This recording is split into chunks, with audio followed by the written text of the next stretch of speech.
Assalamualaikum warahmatullahi wabarakatuh. Alhamdulillah, alhamdulillahirabbil alamin.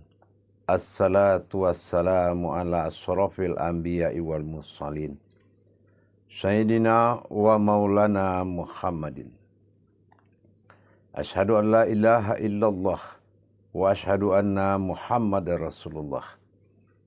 Allahumma salli ala Sayyidina Muhammad, Muhammadun musabihil wal ikhram, ya wal jalila wal ikhram.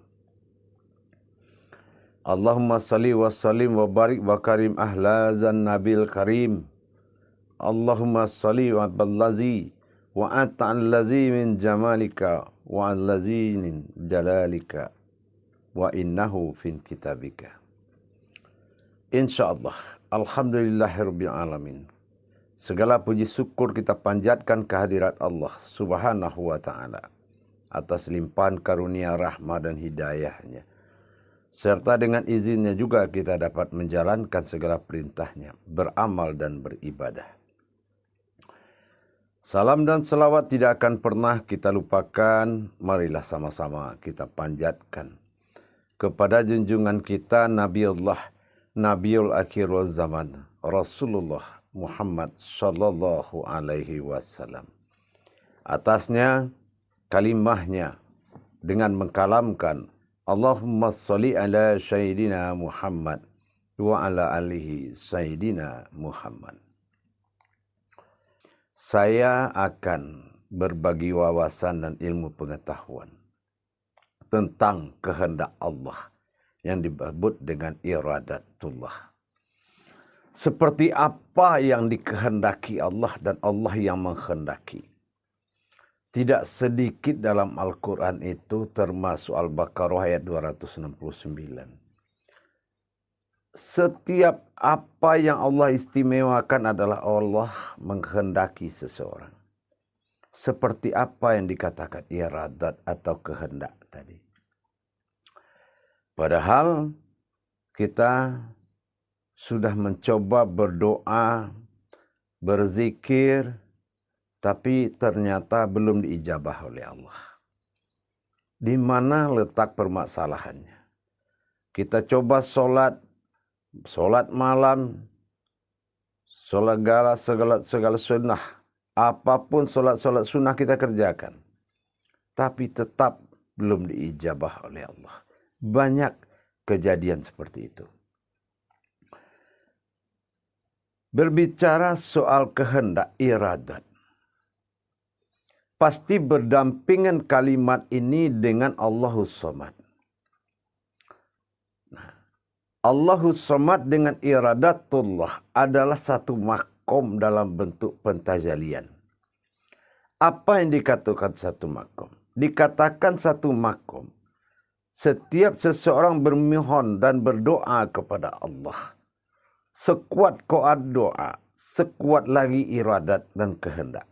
Kalau belum Allah kehendaki doa kita, belum Allah kehendaki apa yang kita mau, tidak akan pernah terjadi. Apa hakikat daripada iradat tadi? Apa maksud daripada iradatullah itu? Baik para jemaah sekalian, seperti kita pernah dengar, asal usul daripada iradat ini adalah dalam makom kaji usuluddin. Dalam makom kaji usuluddin, setelah Allah berkehendak kepada dirinya sendiri, maka dia jadikanlah wujud dalam sebuah wujud yang dinamakan sebuah wujud zat. Itu berasal dari kehendak Allah. Dengan Allah kehendaki, barulah terjadi sebuah zat. Yang mana zat ini lazim dikatakan dengan pada sifat aftar bernama Allah. Itu Tuhan ilah dalam kondisi badal. Di saat badalnya Tuhan belum bernamakan Allah, dengan kehendaknya, hasil dari kutsinya dengan batinnya, hasil pembicaraannya dengan batinnya, maka dia jadikanlah zat. Kenapa? Karena Allah ingin menjadi Tuhan.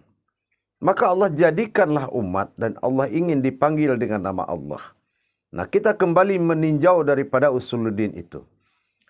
Dalam makom kaji iradatullah, iradat, satu kehendak. Di sini kita akan mencari apa dasarnya Allah menghendaki tempat berkehendak atau menghendaki kejadian sesuatu kejadian. Atau dikatakan apa dasarnya Allah berkehendak. Kenapa semua yang kita doakan tidak dikehendaki? Karena apa? Dalam tajalli kaji terhadap wujud tadi, wujud ilah belum bernama Allah telah berkehendak kepada batin, maka dia jadikanlah zat pada dirinya yang disebut dengan rohaninya. Dia jadikanlah zat yang belum diasmakan. Nah, zat ini berkehendak. Atas datangnya kehendak Allah, maka dia meminta. Allahus Samad. Allahu aku Allah. Us-Samad. Aku yang meminta. Nah, di sini. Allahus Samad. Berarti adalah makomnya zat. Karena yang zat ini berasal dari iradatnya Allah. Dengan dia minta, Allahus Samad, Allah, aku Allah, Allahu Samad yang meminta. Kalau sudah aftar bagi sifat diri bernama Allah yang meminta kepada ilah Tuhan pada sifat wahid, semua akan terjadi. Kenapa?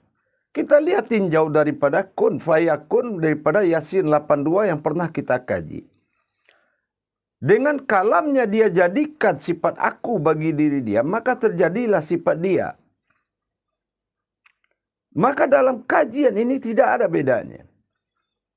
Ternyata di Allahus Samad tadi, itu adalah maujud dasar Allah berkehendak. Yang buah kehendak Allah adalah Tuhan ilah berkehendak daripada aftar azad yang dijadikan.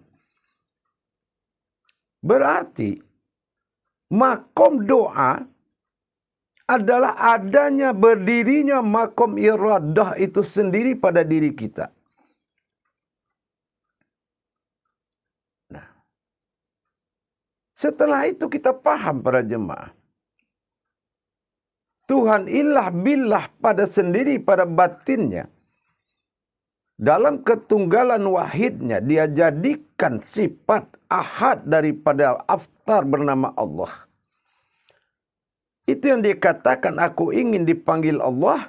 Maka Allah berasma di dalam salawatnya dengan Rasulullah. Muhammad Rasulullah. Allahumma sholli ala Sayyidina Muhammad. Ternyata Allah ingin dipanggil dengan nama Muhammad. Karena Allah diminta dipanggil dengan nama Muhammad, disitulah Muhammad mengajukan doa. Jadi rangkaian tajalli dari kaji iradah tadi adalah rangkaian tauhid diri. Kalau kita ingin menjadi manusia yang dikehendaki Allah, maka kita harus mengkaji diri. Mana sifat zat diri bagi Muhammad. Dan maujudnya nur bersapaat menjadi Muhammad. Berkodrat sebagai Adam.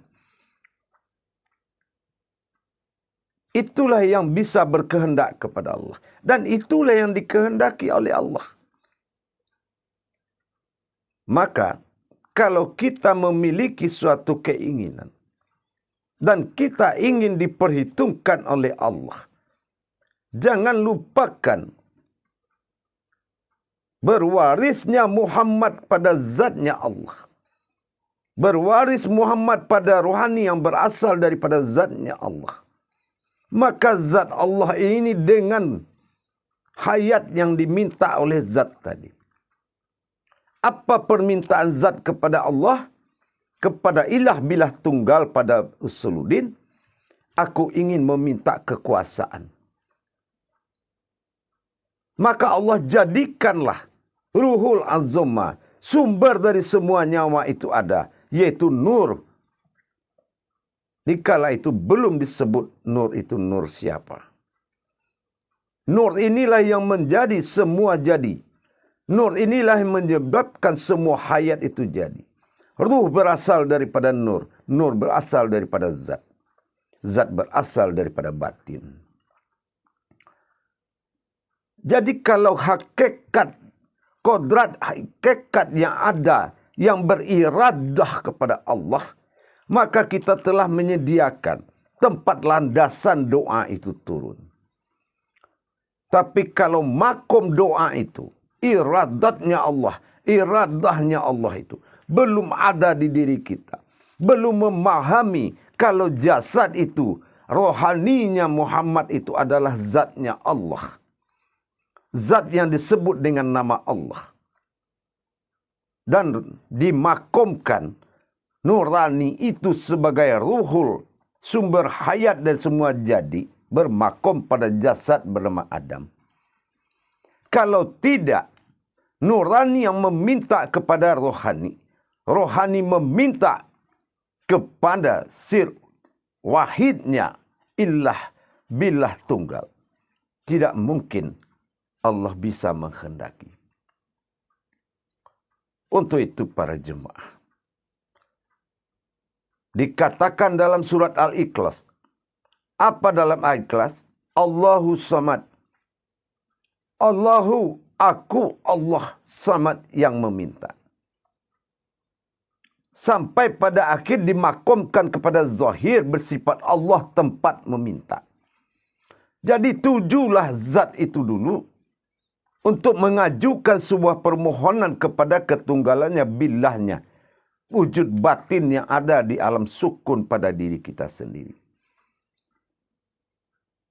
Disitulah baru datangnya iradah. Iradah ini adalah kekuasaan. Iradah ini adalah kehendak. Tapi bagaimanapun yang berkuasa itu juga iradah. Maka arti dari iradah itu ada dua. Pertama kehendak, yang kedua kekuasaan. Kalau alam kekuasaan Allah, alam kehendaknya Allah tidak mewujud dalam diri kita, tidak ada alasan doa itu bisa diterima. Pakai apa kita terima doa kalau tidak pakai kodratnya Allah? Kalau tidak berkodratkan diri kepada zatnya Allah, dibungkus oleh syafaat pada nuraninya Adam. Inilah kaji yang pernah kita sampaikan. Mengamalkan sifat diri fanafilah tadi. Karena berhubungan hasil daripada yang tidak berwujud tadi. Maka dimaujudkanlah Adam. Itu makanya Adam jatuh kepada ilmu. Kodrat jatuh kepada billah pada batin. Iradat jatuh kepada zat pada kodrat Muhammad. Maka ilmu jatuh kepada kodrat Adam dalam bentuk kenyataan. Hasil dari perpaduan tajalinya batin zat dan nur tadi, maka terbentuklah yang dinamakan asmanya. Inilah kodratnya Adam. Tapi dalam rangka, makanya dikatakan diri sifat itu terbentuk dari kodrat, iradat dan ilmu. Maka pernah kita membahas cara berdoa itu ada 3. Pertama berhajat, itu melalui suara pakai mulut. Yang kedua, bermunajat. Munajat itu melalui amal zikir dengan kauniyah batin.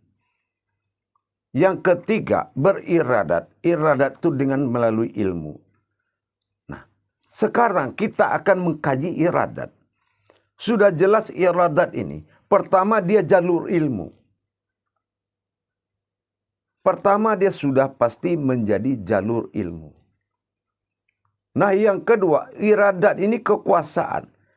Apakah di diri kita, zat yang dijadikan oleh batin bilah tadi, sudah berkuasa menjadi diri yang sebenar-benar diri dalam diri? Apakah zat ini sudah menjadi penghulu daripada diri? Atau masih kodrat biasa? Apakah memang dia sudah menguasai? Karena dia akan berubah menjadi qudsi. Qudsi itu kekuasaan. Apakah dia sudah berkuasa? Kalau sekarang kita sebut dengan Rabb. Allahu ya Rabb. Rabb itu adalah zatnya Allah yang menguasai. Qul a'udzu birabbin nas. Katakanlah aku yang menguasaimu. Dengan cara apa? Malikin nas, dirikanlah aku. Ilahin nas, dan jadikan aku Tuhan. Itulah perkara batin tadi. Jadi jangan salahkan bentuk doa kita. Tapi doa ini sudah ada rentetannya dari dahulu. Dari batin bilah, saya ulang. Dengan kehendak Allah, dulu iradat daripada samad. Dengan kehendak Allah, maka dia jadikanlah zat. Karena Allah ingin menjadi Tuhan, dia jadikan umat. Umat daripada Tuhan ilah adalah zat Allah dalam asma. Itu yang kun fayakun. Jadi aku, maka jadilah dia. Setelah dia jadi, dia berkehendak. Apa yang dia kehendaki? Itulah Allahus Samad. Dialah yang pertama meminta. Makanya Allahu Samad. Dia yang pertama meminta.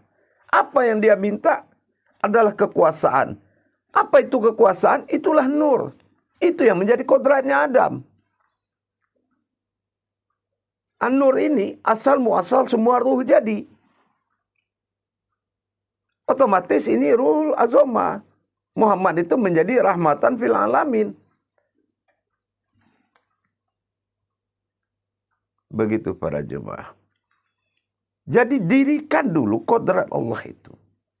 Mana iradatnya? Itulah landasan. Jadi orang yang hidup dengan diri, sifat dalam diri.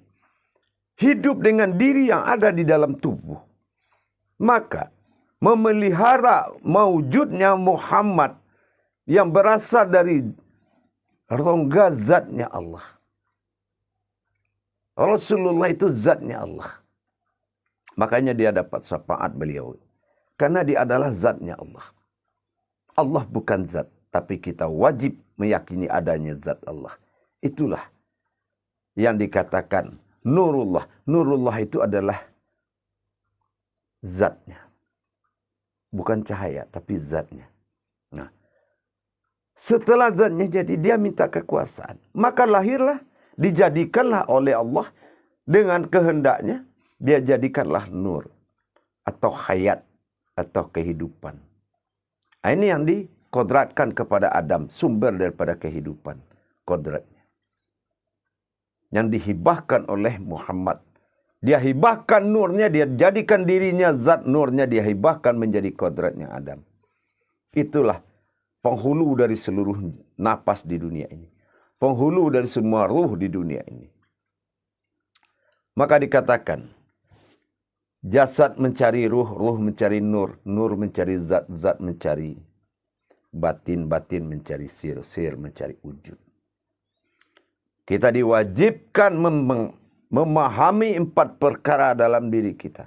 Perkara wujud, perkara sir, perkara batin, dan perkara kolbi. Wujud, sir, batin, kolbi. Ini adalah kodrat yang sangat menentukan di dalam diri yang berhubungan dengan hakikat diri. Adanya zat batin pada kolbi, nur. Maka jadilah sebuah batang tubuh bernama fisifat. Inilah doa yang tidak bisa Allah hindari. Tuhan bila tunggal yang disebut ba'dal tidak akan menolak permohonan kekasihnya. Aftarnya zatnya sendiri. Maka daripada itu para jemaah, mari kita tingkatkan pemahaman diri kita. Bagaimana Allah berkehendak atau menghendaki. Bisa jadi kita ini sudah ada sesuatu yang dikehendaki Allah. Tapi kodrat iradah itu, kodrat iradah itu tidak ada. Batang tubuh Muhammad itu belum menjadi zatnya Allah di dirimu. Dan maujud yang dituntut oleh Allah, aku ingin dipanggil Muhammad, itu belum hayat. Jadi jalur doa itu pasti macet.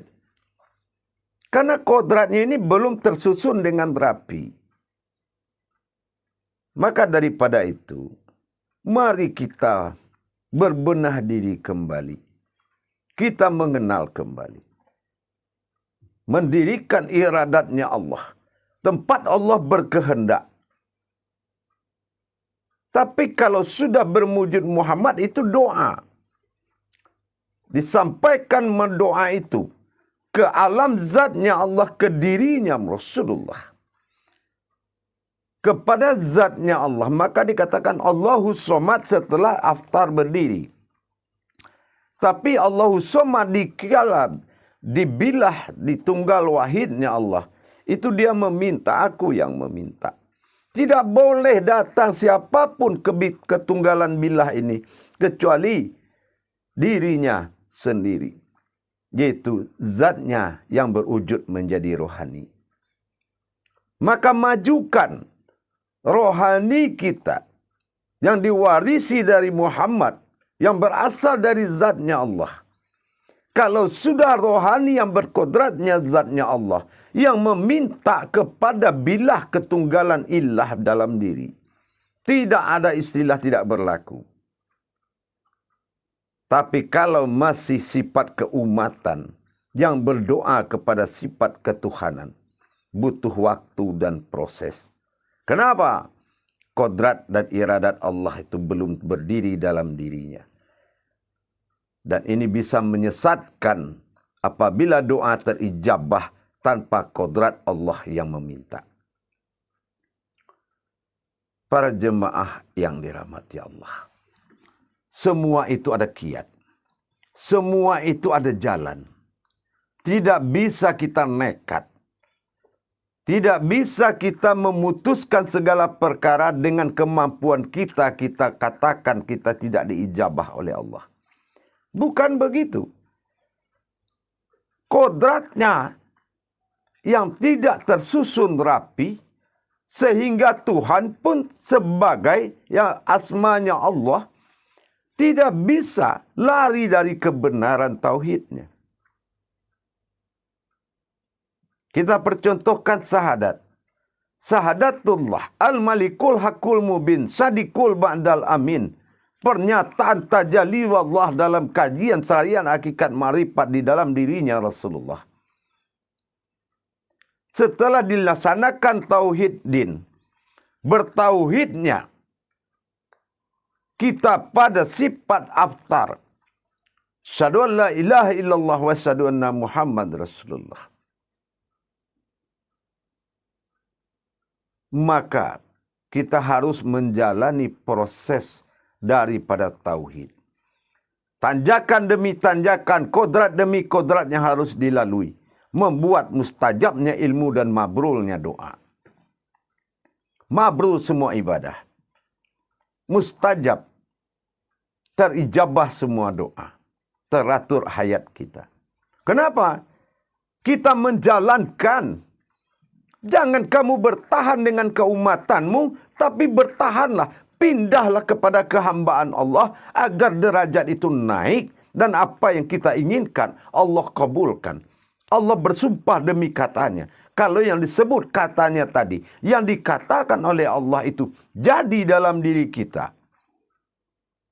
maka kita harus mendapatkan hikmah dari segalanya. Tapi kalau belum jadi kodrat-kodrat itu, maka belum pantas kita mengatakan Allah tidak mengijabah. Bukannya tidak mengijabah. Doa itu yang tidak sampai kepada arasnya. Arasnya apa? Iradah. Kita harus tahu dulu makomnya. Alam iradah, alam tempat Allah berkehendak itu yang belum disiapkan dalam diri kita. Bagaimana akan terjadi sebuah doa, akan mustajab. Kajinya tidak pernah ke arah situ. Kita bertahan berdoa ibarat di balik dinding. Mana tahu orang di sebelah lagi, di balik dinding lagi. Kenapa? Karena pembatas kita dengan Allah itu belum rubuh. Bagaimana kita bisa langsung? Apa pembatasnya? Itulah kebenaran tadi. Kodratnya yang tidak kita pakai di dalam mencapai sisinya. Baik berupa doa, zikir, sholat. Inilah iradah. Kehendak Allah. mudah-mudahan para jemaah, kalau kita memang benar-benar teliti dalam mengkaji diri, mustahil. Maka dalam artinya, mustahil seorang kekasih menolak undangan kekasihnya. Artinya apa? Kalau kita sudah tahu hubungan hati kita dengan Allah, hubungan batin kita dengan Allah, hubungan diri kita dengan Allah, hubungan hayat kita dengan Allah, mustahil kita menolak panggilan sholat. Begitu juga Allah, mustahil dia tidak kabulkan. Tapi kehidupan kita bukan hayatnya Allah. Ini yang menjadi suatu persoalan. Ini yang membatasi kita, ijabnya tidak terbuka. Ya, salah satu seperti iradah tadi. Makanya kodrat, iradat, ilmu. Jelas dulu wujudnya, kajiannya, posisi kodratnya. Baru ada kita melihat iradah, kekuasaan. Apa yang berkuasa di diri kita? Memang apakah sudah kisultanil azim, wazil manil kanim? Apakah dia yang merajai diri kita atau masih kita? Robnya, apakah kita masih dikuasai atau kita yang menguasai? Mana robnya? Mana zatnya? Mana hayatnya Allah itu? Maka kalau kita tidak mengerti ke situ, kita tidak pernah merasa dikuasai. Inilah kajian. Kalau Allah sudah berkehendak, tidak ada yang tidak jadi, semua pasti jadi. Tapi tempat berkehendaknya yang tidak didirikan. Kita tidak cepat menanggapi kajian. Kita hanya cepat menanggapi apa yang kita sanggup. Tapi kita tidak pernah berhadapan dengan suatu kemampuan. Tapi kita merasa tidak mampu, merasa tidak butuh, tapi kita berdoa, itu namanya munafik. Kalau mau cuekin sekalian, jangan pakai berdoa-doa dalam hidup. Tapi kalau kita butuh, kaji. Kita harus mencari kodrat-kodrat yang berhubungan dengan Allah. Itu salah satu iradat tadi. Baru muncul kenyataan. Kenyataan itu yang dinamakan ilmu. Ilmu itu ada 3. Pertama adalah keajaiban. Yang kedua adalah keramatnya. Yang ketiga adalah mewujudnya. Itulah Adam. Kodrat dan ilmu bagi Allah. Al-ilmu juga sifat daripada Allah. Mungkin lebih tepat kita pernah mengkaji alif pada Allah, alif pada Ahmad, alif pada Adam. Jadi sisi-sisi ketuhanan dari 3 kodrat ini, itu wajib dibangun. Sir-sirnya wajib dibangun. Apalagi kodratnya. Dan inilah gunanya hayatnya tadi. Kita harus hidup dalam hayatnya Allah. Itulah iradah. Jadi kalau kita tidak dikabulkan, ilmu tidak dimustajabkan. Kenapa? Meskipun kita ibarat berpakaian, kantong itu kita tidak punya. Mau disimpan di mana? Perjanjian kantong itu menyimpan tempat sesuatu yang kita pentingkan. Uangkah atau apa?